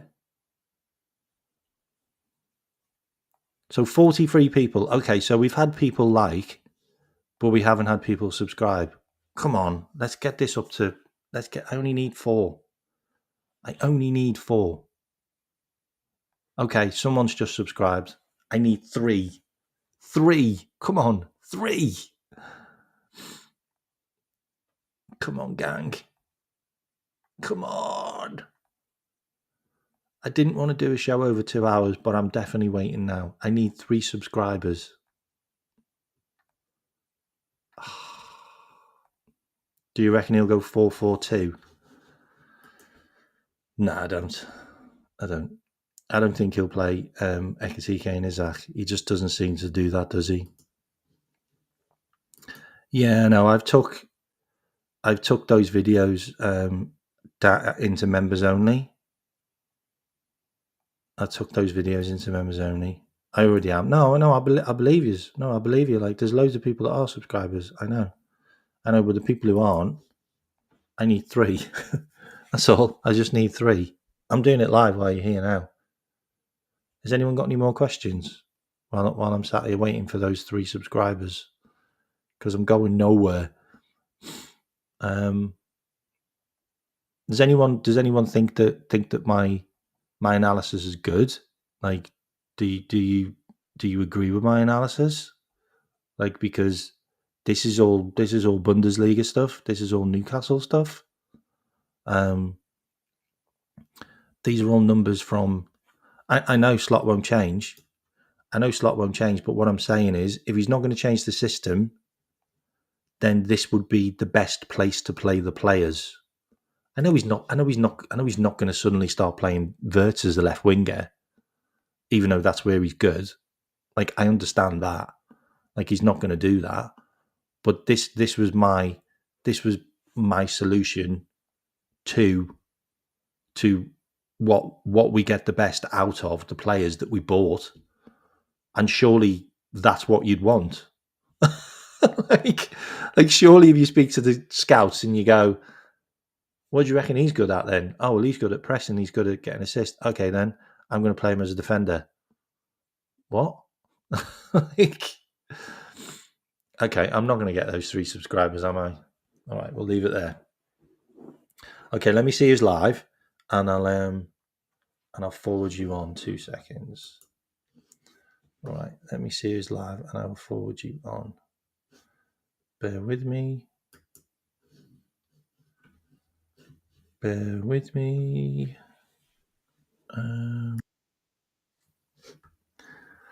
Okay, so Who's live?